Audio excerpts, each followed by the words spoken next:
So today we're going to be talking about my first purchase and Zach's first sale in the watch industry. So Rob, when and where was your first watch purchase? So my first real watch purchase of any size at all would have been in July of 2008. I had hit a level in my company and I was getting rewarded for that. I'd just come off of a large job out of state and I'd hit a milestone that I was very, very proud of. And Jennifer and I went to the Reeds in Wilmington, the same one you actually work at now. It looks a lot different now. It's a lot bigger now, but the same store. And we were looking and we settled on a TAG Aquaracer. So this would have been a 2008 TAG Aquaracer. And it was a black dial, steel bracelet, which is what we wanted, steel case and steel bracelet.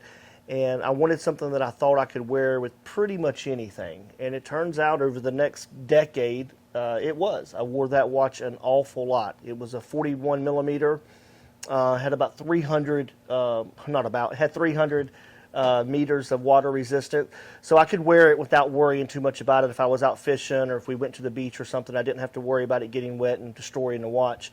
And I wore it with everything from if I had a suit on or if I had blue jeans and a t-shirt on.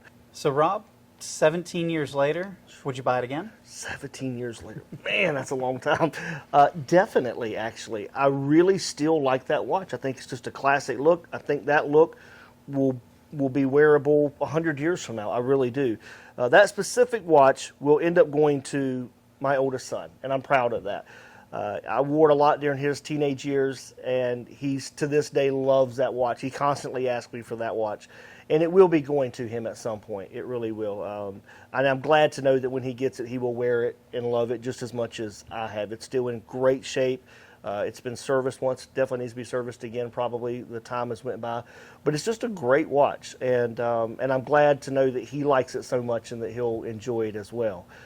So, all right, Zach, tell me about your first sale. Yeah, so this would have been December of 2019. I'd been on the job for maybe 3 weeks. I'd been a client of Reed's Jewelers for 6.5 years prior to that, and they'd see me once every 2 weeks maybe, and it just got to the point where, they talked me into coming to work for them. So here we are.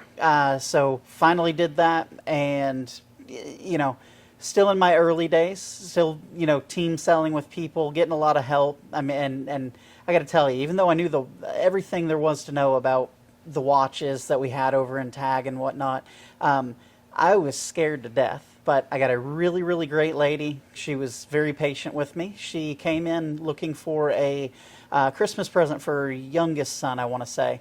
And he was going to be graduating that following year, so it was kind of intended to be a Christmas / coming of age / graduation present, I suppose. So I was really, really good at spouting technical details. Not so much on the salesmanship side, 3 weeks into the job.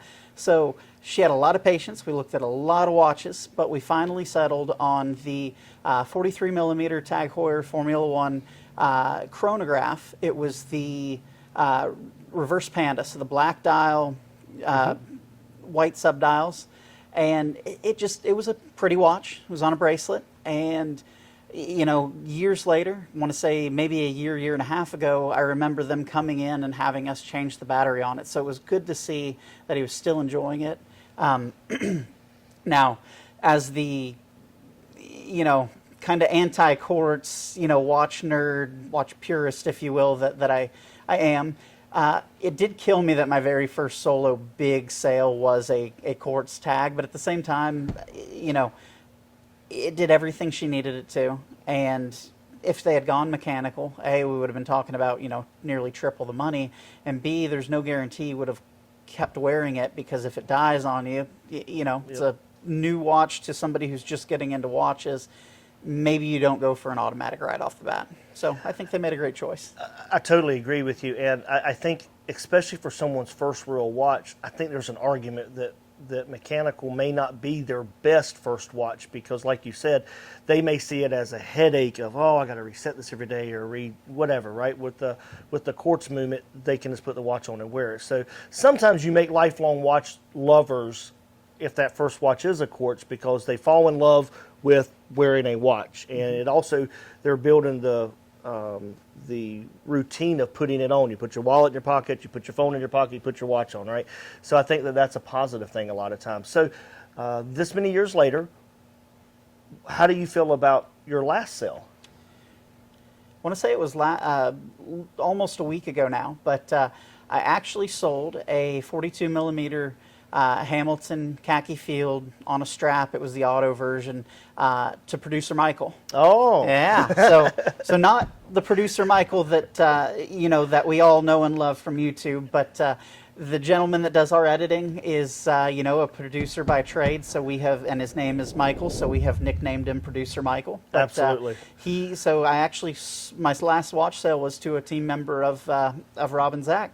That is awesome. That is awesome. And a Hamilton is an amazing watch. We all love them. I don't really know anybody that just does not like Hamilton. On that note, we had picked out one recently for my youngest son. I just spoke about our oldest son a few minutes ago, and our youngest son is wanting one for Christmas this year. His first actual fully automatic watch, and he picked out a Hamilton. It's a great brand. I love mine as well.